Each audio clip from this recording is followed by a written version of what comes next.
Okay, day 2 is basically done. I think there's a couple more minutes and live's over with. So I watched a lot of it again. Obviously, I'm not at the Bassmaster Classic. I didn't go. I had every intention on going until I went to the doctor yesterday. And just that, yeah, I was still running temperature. She was like, hey, you got it.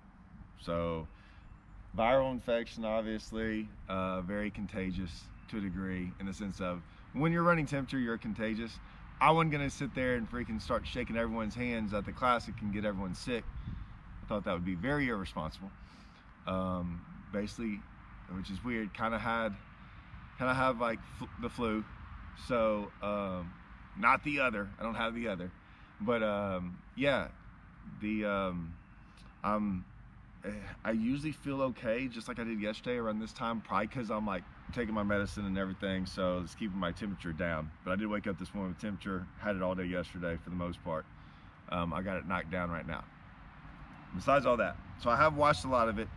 I'm super pissed I'm not at the Classic. Normally I wouldn't say that, but being in Texas, I mean, I really wanted to be there. I really did. I was excited to go, and it sucks. I couldn't. I couldn't do it. What do I think about everything going on? I read a lot of the comments yesterday and today, and they are, I don't even know where to go. Like, guys don't like me talking about certain things, which I find interesting. Like, yeah, I'm gonna talk about them. You think because you tell me that you don't want to hear about LiveScope or this or that I'm not gonna talk about it? Yeah, I don't care. I wanna talk about it. I wanna talk about what we talk about. I'm talking about what, like, real fishermen, when I get phone calls, what we all talk about and discuss things. And rarely is it about the fishing to a degree. Here's what I think. I think from a fishing standpoint, Lee Livesey is having the best. There's a good chance he gets beat in this event. I hope he doesn't. He's gonna get beat by the LiveScopers.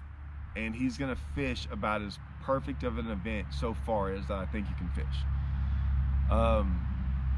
Some people are gonna be like, well, he can LiveScope.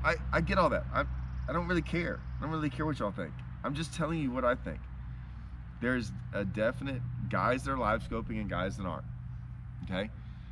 It looks like everywhere we go, just about, you know, it's hard to win a tournament without doing it. I started in the Bass Pros Open about what I think you should be doing. He's doing it. I think other guys are doing it. I saw Corey Johnson, he was out there doing it. Here's what I'll say about all this and about Ray Roberts. I made a short little video for my private group, and I was like, hey, I want you to listen to all the commentating going on. I'm not dogging the commentating, okay? I just don't agree with what they're saying. And here's why. And I'm sure this goes on at so many lakes, and I think maybe some of y'all will agree with me, some of y'all won't. There is this like preconceived notion of like what fish are supposed to do.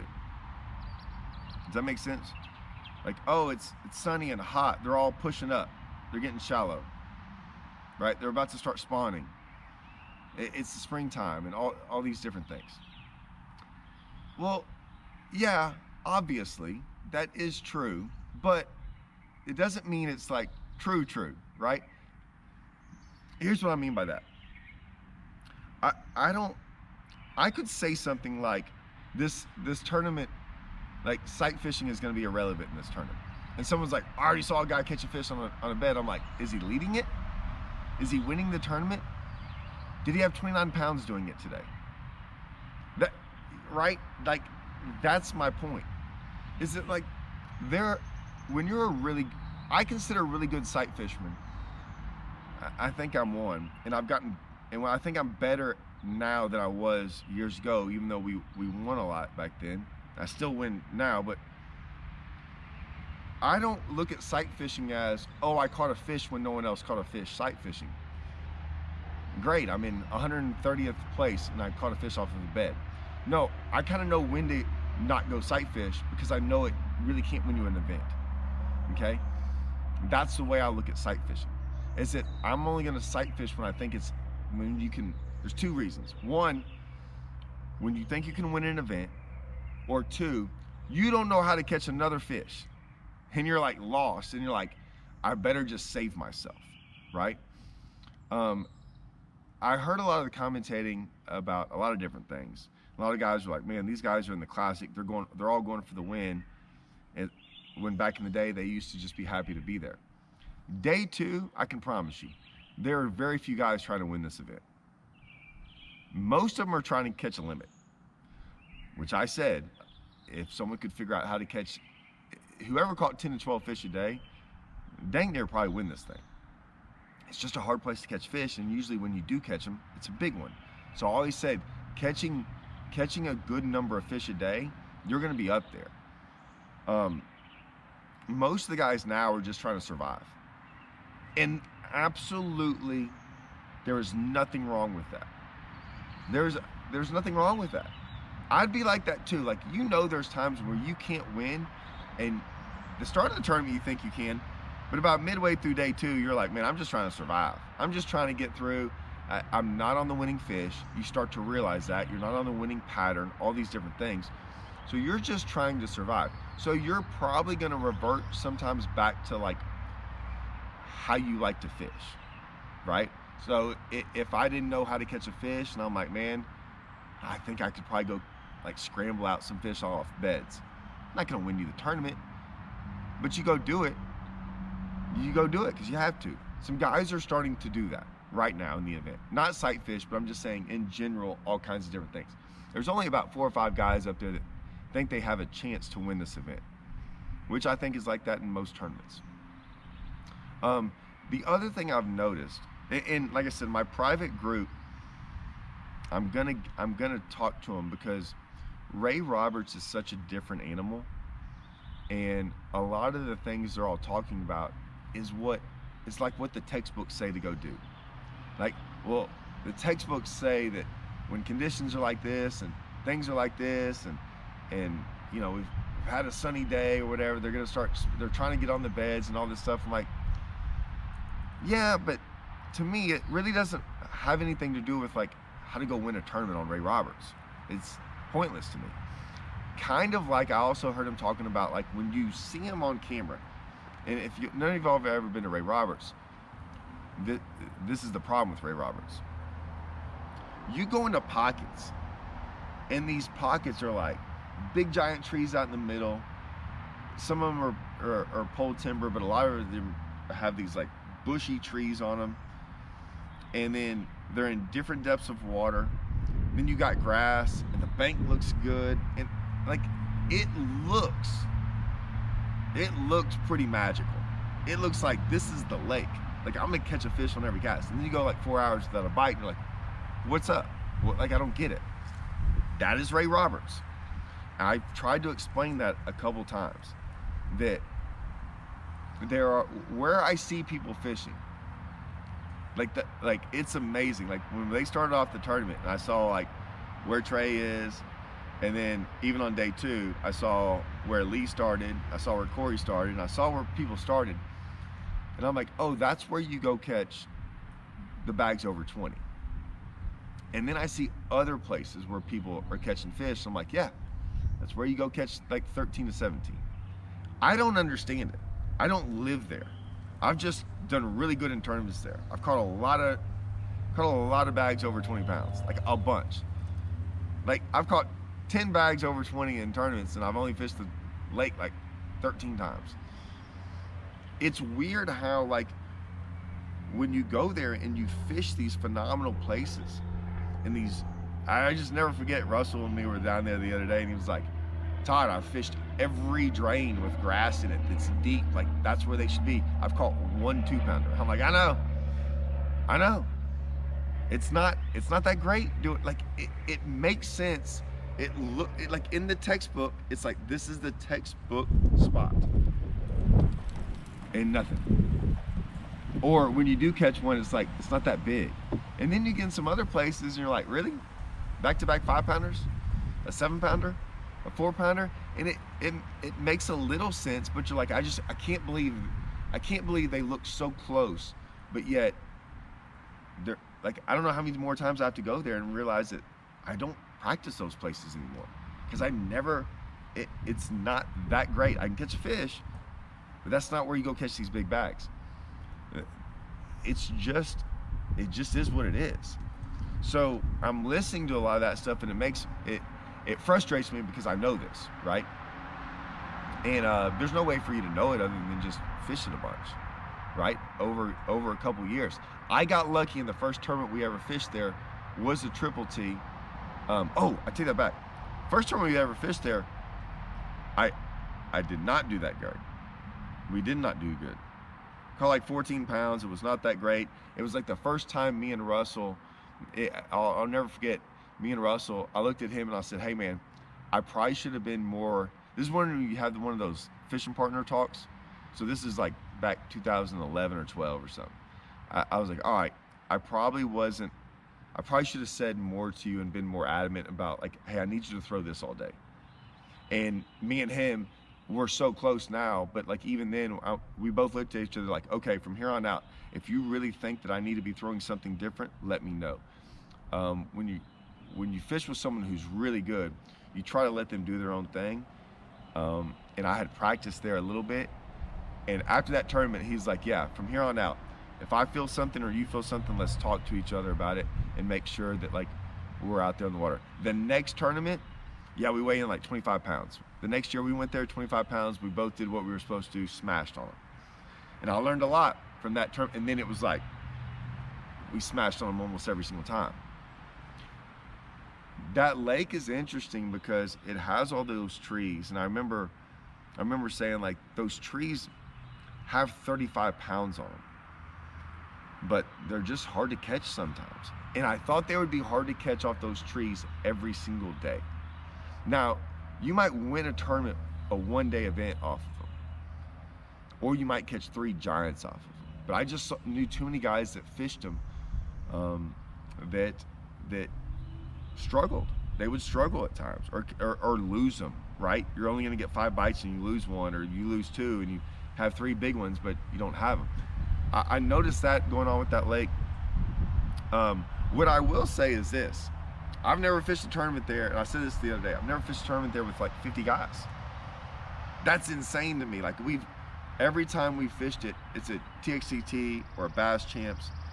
We've had 2 other tournaments where there was 100.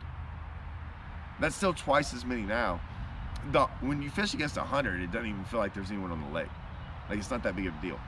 Bass Champs and TXCTs, they're like close to 200. So I've never been on that lake where you're able to like kind of really just go fishing a little bit. Like you had to deal with a lot of people. So it is pretty interesting that it's this tough even when there's not that many people out there fishing. And they didn't practice a lot. They really didn't practice a lot, if you think about it.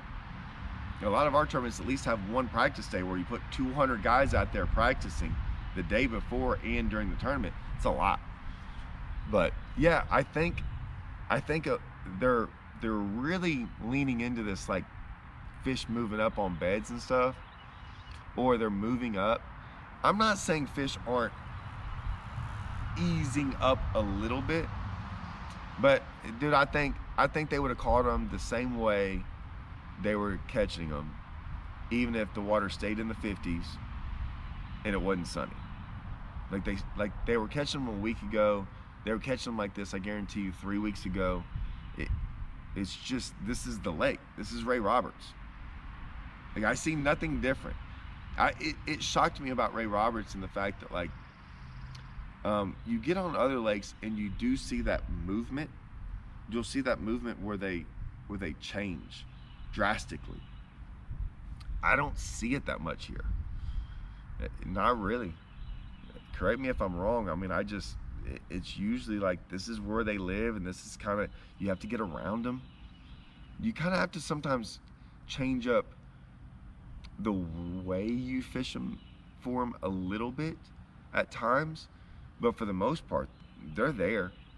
They're there. They're not really moving up. That's just kind of where they are at. So, and you got to realize when I say that, I'm not saying some aren't moving.